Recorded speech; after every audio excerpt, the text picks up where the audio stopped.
Hi, my name is Brody McDonald. I'm the co-founder of Camp Acapella. I'm the author of Acapella Pop, and recently I started writing a blog called Choir Bites.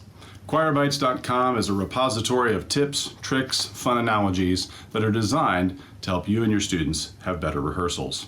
Today, I'm going to share a little bit of one of those Choir Bites with you. It's designed to work now in this pandemic landscape. If we're out of the pandemic when you watch this, congratulations, you made it.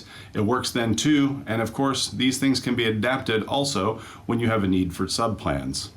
We are in the listening business. By that, I mean we should be listening more often with a better critical ear all the time.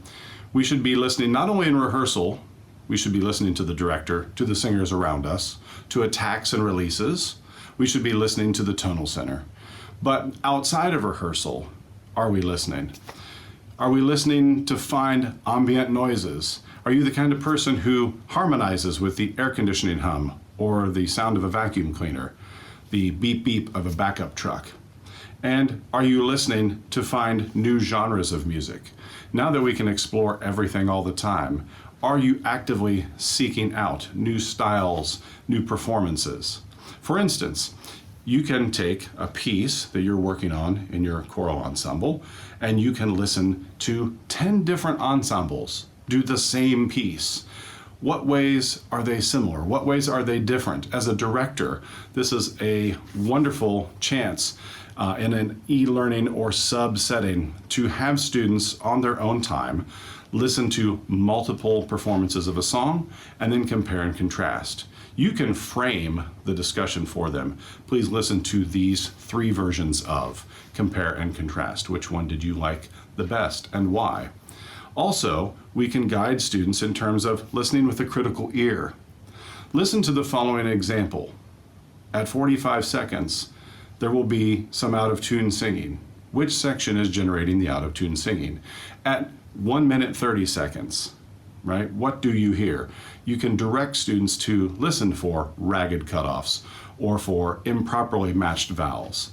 Not to be derogatory, certainly, not to run any particular group down, but if you set it up in the right way, you can find ways to guide students' ears. I remember being in college as a young music student and not quite being able to pinpoint which part of the chord was out of tune until a friend of mine stopped and replayed recordings for me to say, listen in, you're going to hear it. Can you hear that now? And that was very helpful. You know, with technology, we have the ability to do that with our students outside of the rehearsal, in their homes, on their time, on their schedule.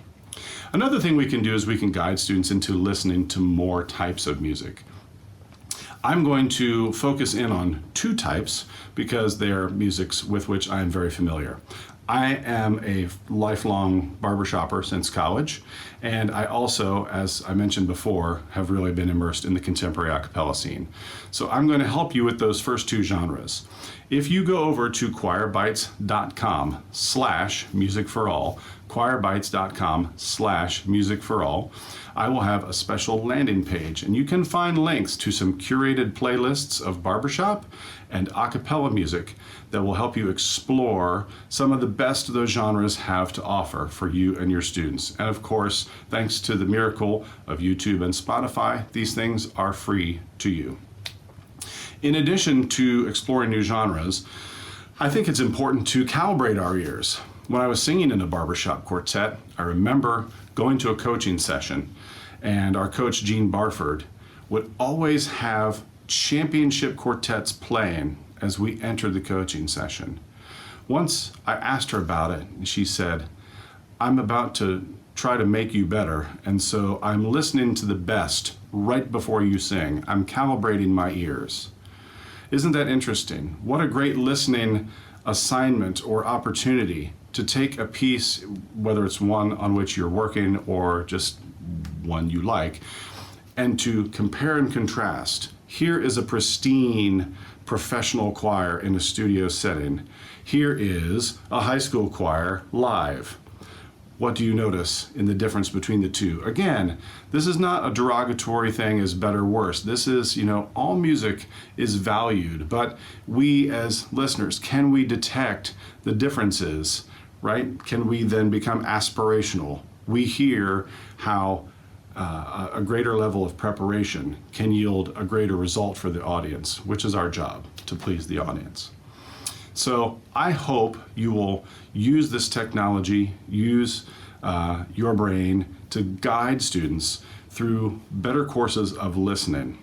It's something that can be enjoyable, aspirational in this unsteady time, and of course, even usable for those in-person settings when perhaps singing is not an option, whether that's a sub day or a special quiet time, or you got too many people who are sick in rehearsal, whatever.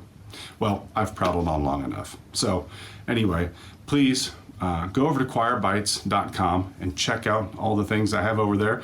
All those articles are available to you, free to browse. And of course, I will put a link on the homepage, as well as if you want to go to choirbytes.com/musicforall for all those links to the barbershop and a cappella examples that I mentioned before. Thank you, Music for All, for having me. Thank you for watching this video. Have a great year.